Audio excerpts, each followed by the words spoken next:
teknooloojiin GPS bakka tokko ta'anii misooma Oromiyaa keessatti hojjetamaa jiru to'achuu fi nama dandeessisu hojiirra oolaa jiraachuu pireezidaantiin mootummaa naannoo Oromiyaa Shimallis Abdiisaa himani. Misooma qamadii, misooma sululaa, misooma bosonaa fi kan fakkaatani kan naannoo Oromiyaa keessatti hojjetamaa jiru to'achuu fi kan nama dandeessisu ta'uu himanii jiru. Teknooloojiin kuni kan hojiirra ooluu fi gabaasa soba to'achuuf akka ta'ellee himani. Guddinni diinagdee fi baay'inni uummata hariiroo kallattii waan walitti qabanii fi misooma Oromiyaa keessatti hojjetamaa jiru waan liqinfame kan fakkaatu malee Oromiyaatti fooyyeen jireenya lammiilee sadarkaa gaariirra akka argaman kan jedhu afaan diinagdeetiin ibsanii jiru. Hailoo Barraa gabaas dabalataa kana qindeesse. Amma vicious circle yummaa keessa jiran maraamartoo yummaa keessa jiran isa keessa cabsinee kan baanu ariitiidhaan odeemne qofa. Humna walootiin hojiin hojjetame fakkeenyaaf kan mana hiyyeessaa ijaaruu irratti hojiin hojjetames hojii guddaadha. 65 maal salphaa miti kun. Ariitiidhaan akka oomishu, ariitiidhaan akka tajaajila kennan, ariitiidhaan haala jiru akka jijjiiru, dhimmoota nu goosisan hunda, teknooloojiiwwan kan nu dandeessisan hundatti qixaan gargaaramuu qabna jechuudha.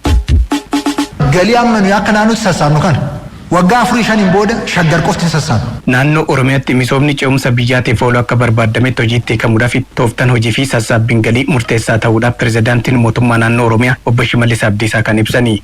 Hojii misoomaa hojjenne irra jedhamee gabaasa sobaatiin cuunfaa hojii dhiyaatu to'achuudhaaf kan oolu teekinooloojii fayyadamuu eegalle irra jedhan pireezidaantii Shimallis Abdiisaanii. Qamadii facaasuu fi bosona dhaabuu keessatti gabaasa sobaa to'achuun akkaataa danda'amu fakkeenya fudhatanii ibsanii. Fakkeenyaaf qamadii dur GPS'dhaan safaru amma GPS hagoonu jenneera. GPS amma akka durii lafa qofa deemnee ilaaluun irra jiraatu. Onlaayiniin binnaa biiroo teenyee ilaalla kamtu oomisha qabaa kamtu lafa kamtu oomisha hin qabne. Biiroo qulqullina Google na ragaalan bosona amma dhaabneen jedhu jarra bosona dhaabbatee fi dhaabbanne laayivii ilaaluu dandeenya jechuudha. GPS tamataallee naataallee. Kana keessatti immoo yeroo rakkoo arginu murree gatu barbaachisa jechuudha. Oomishti keenya hundumtuu qulqullinaan akka oomishamu innaa harvest goon qulqullinaan hundumtuu hojiin qulqullinaan akka hojjetamu gochuun hin barbaachisa jechuudha. Ammallee obbo Shimallis Abdiisaan guddina misoomaa Oromiyaa keessatti saffisaa jiru namoonni akka gaariitti hubachuu maaliif dadhaban kan jedhu baay'ina uummataa Oromiyaa keessatti dabalaa jiru wajjin wal bira qabanii ibsanii. Misoomni baay'inni uummataa dabalaa jiru fooyyeen jireenyaa walitti hidhatanii deemu kan jedhu hubachiisanii. Uummanni naannoo keenya waggaatti meeqa dabala? Miiliyoona 1.3 dabala waggaatti every year. Lammaffaa life expectancy naannoo keenya guddateera. Amma qorannoon tokko kan agarsiisu 70 jira. Life expectancy keenya ol dabalaa jira. Isa biratti maaltu dabalaa jira? Life standardiin fooyya'aa jira. Life expectancy fooyya'aa jechuun maal jechuudha? Life standardiin fooyya'eera. 70 80 90 akka namni duruu namni magaalaa keessa jiru inuma jiraata. Namni qabeenya qabu, jireenya gaarii qabu, treatmentii gaarii qabu hin jiraata. Baadiyyaatti uummata bal'aa biratti kun dhufe jechuun life standardiin fooyya'aa jira jechuudha. Life standard akkasumatti fooyya'u hin jiru. Wanti consumed ta'u dabalaa jira jechuudha. Wanti faayidaarra oolu dabalaa jira jechuudha. Ariitiidhaan yoo itti deemne, baay'inaan yoo itti deemne, qulqullinaan yoo itti deemne malee amma guddinni waggaa waggaatti agarsiisaa jirru isa guddina uummataa nu keessa jiruu fi fedhii guddachaa jiruu fi lakkoofsa uummataa nu biratti dabalaa jiru faana iyyuu waliin deemuu irraa rakkataa jechaadha. So oomishtiin dabalaa oomishti eessa kan jedhuuf namni oomishtiin dabalaa guyyaa tani meeqa nyaadhaatti deebi'ee ilaaluu qaba jechaadha. Dhimmoota pireezidaantii Shimallis Abdiisaan ibsa kennan keessaa kan biroo sassaabbii galiitii fi bulchiinsa baajataa kan ilaallatu. Obbo Shimallis Abdiisaan galii haala barbaadameen madduu fi oomisha waliigalaa yookaan GDP Oromiyaan argatturraa galii caalmaa qabu argachuun maal fakkaataa kan jedhu ibsanii. Akka biyyaattis ta'ee akka Oromiyaatti galiin GDP xiqqaa ta'utu mul'ata kan jedhu afaan diinagdeetiin ibsa dabalataa kennanii. Bajata irratti waggoottan darban fooyyeensi dhufe salphaa miti. Waan sadiratti fooyyeensi dhufeera. Tokkoffaa humna misooma keenya naannoo keenyaan galii naannoo keenya maddisiisuudhaan faayinaansi gochuu irratti bu'aan dhufe olaanaadha. Garuu ammas GDP naannoo keenya GDP tax ratio naannoo keenyaa fudhannes ammas it is the lowest. Afrikaa keessaa isa gadaanaadha biyyi kun naannoo keenya sanu. GDP naannoo keenyaa fi taaksiin naannoon keenya maddisiisu waliin gitu. Garuu waggoottan darbe galii ofii maddisiisuu irratti humni dhufe salphaa miti. Fakkeenyaaf waggaa 5 dura reeshoon federaalaaf naannoo gidduu jirus fi amma jiru garaagarummaa guddaa agarsiisa. Almost kanaan dura parsantii 70 federaala kan cover godhu. Naannoo parsantii 30 kan nuyi cover godhu. Amma nuyi naannoon parsantii 67 naannoo sana cover gochuutti gahee jira. Parsantii 33 gadi buufneera federaala. Galii amma nuyi akka naannootti sassaabnu kana waggaa 4-5 booda shaggar qofti sassaabnu. Galii amma Oromiyaan maddisiistu qobaasaa shaggariin maddisiisa. In a maximum of 5 years. Isa gochuuf garuu ammumaan siistama hojimaatota maal amma jalqabame kana sirriitti idileessanii lafa qabsiisuu barbaachisa jechuudha. Tibbanaan hojii misoomaa waliigalaan wayita gamaggamanii baajata maaliif oolchaa jirraa kan jedhu sadarkaa beekumsa diinagdeetiin hoogganuutu barbaachisa kan jedhus pirezidaantii Shimallis Abdiisaan himaniiru. Namni amma naannoo keenyatti biizinasii hojjetaa taaksii iddoo biraatti kaffala sana hojimaatota sana faana ol qabatan siiriyees lafa qabsiisuu qaba. Rakkoo qusannaa rakkoo intarpiraanshiippii rakkoo alseerummaa sana hiikuu qaba galiin keenya akka dabaluuf. Isa utuu hiikiin galiin dabalu hin jiru. Alseerummaadhaan daldalli gaggeeffamaa galiin dabalu hin jiru. Namni on qusanne investimentii toon ceene galiin dabalu hin jiru. Lammaffaan galii faana ol qabatee waan sassaabnu sana maayidhaaf oolchinaadha. Bajata arganne kana maayidhaaf oolchaa jirra amma. Iyyummaa mana ga'u keessa bakka jirrutti rikarantiitu dubbii nyaataa jira taanaan badaa jirra.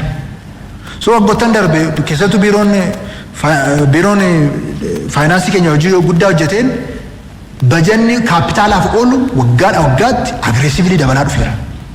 Magaalota irratti aanaa irratti dabalaa dhufee jira. Meeshoosaa shiifti gochaa jira. Bajata qabnu keessaa immoo innumti rikarantii immoo iddoo kritikaal ta'e kan akka barnootaa kan akka fayyaa irratti akka dhangala'u taasifamaa jira jecha. More than 50%.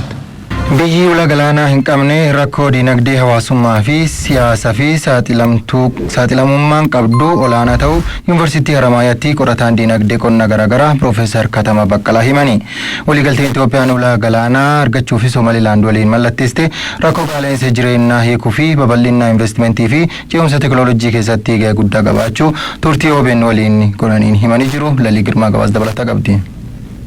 Itoophiyaan seenaa keessatti biyya balbala galaanaa qabdu turte yoo taatus adeemsa keessaa haalota garaagaraatiin mirga kana mulqamteetti. Mirga ulaa galaanaa fayyadamuu dhabuu isheetiinis rakkoo dinagdeef saaxilamuu dandeesseetti. Biyya akka Itoophiyaa dinagdeen ishee qonnaan durfamu keessatti ulaa galaanaa dhabuun miidhaa guddaa qabaa jiran. Yuunivarsiitii Haramaayaatti qorataan dhimma dinagdee qonnaa gargaaraa Piroofeesaraa Katamaa Baqqalaa turtii OBN waliin taasisaniin biyyi ulaa galaanaa hin qabne rakkoo dinagdee hawaasummaa fi siyaasaaf saaxilamummaan qabdu olaanaadha jedhanii rakkoon qaala'insa jireenyaa biyyoota kanneen keessatti akka heddummatu dubbatan. Galteewwan qonnaa adda addaa biyya alaatii impoorti gooti ni galchiti jechuudha. Fakkeenyaaf xaa'oo qofaa fudhanna. Xaa'oo qofaa akka galtee tokkotti fudhanne galtee bajata guddaan bitamutti yoo fudhanne kiraayii poortii Jibuutiidhaaf kafalti.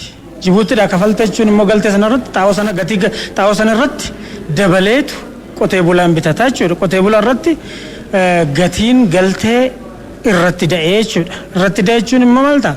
Qotee bulaanis akkasumatti da'eet oomisha isaa gurgurataa jechuudha. Gatiin oomishtummaa kun immoo maal fida? Hawaasa biyyattii sanarratti jireenya qaalessaa jira jechuudha. Kana malees babal'ina investimentii fi ce'umsa teekinooloojii keessatti hudhaa ta'uusaa himu. Investoroonni biyya alaa kan muuxannoo guguddaa qaban dhufanii asitti yoo qonna irratti investi godhan yoo industirii biraa irratti investi godhan teekinooloojiin asumaan biyya kana dabraa jechuudha. Investarri sun biyya biraatii dhufee asitti investi godhee oomishee hoggaa biyya addunyaatti oomisha isaa dhiyeeffatu gatiin maal ta'a? Gatii poortii sana kafalee dhiyeessaa jechuudha. Dorgomaan ta'uu gatiidhaan price competitor ta'uu hin danda'u jechuudha. Kanaafuu foreign direct investment fi technology transfer irratti illee negative impact qaba jechuudha. Waliigaltee Itoophiyaan ulaa galaanaa argachuuf Somaalilaand waliin mallatteessite dhaga'amummaa biyyattiin gama siyaasaatiin qabdu dabaluu keessatti gahee guddaa qabaachuusaas dubbatan. Waliigaltee amma Somaalilaand godhe kana wajjin maaliif biyyi hedduu wace yoo jette galaana diimaa kanatti aksasii qabaatte Itoophiyaan political poweriin ishillee ni jabaata jechuudha. Kanaafuu namummoo dorgomaa ofii akka jajjabaatu hin barbaadu.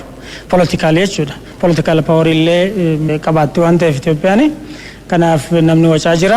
Deddeebisni shaqaxaa addunyaa kanaa harki 12 karaa galaana diimaa gaggeeffama kan jiran gargaaraan Piroofeesaraa Katamaa Baqqalaa Itoophiyaan carraa ulaa galaanaa argachuuf waliigaltee biyyoota ollaa waliin eegaltee cimsaa hojii dippiloomaasiifis xiyyeeffannaa kennuu qabdii jedhan. Dippiloomaasii ishii sirriitti jabeessuu qabdi.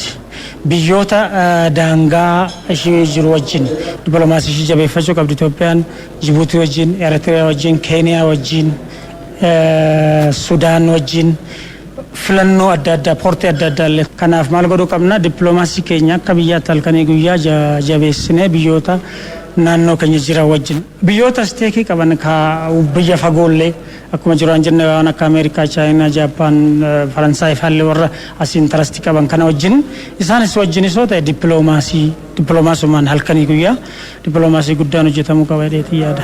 Dhimmi ulaa galaanaa argachuu biyyattii dhimma guddina waloo waan ta'eef namuu milkaa'ina isaatiif tumsuu qabaas dhaaman.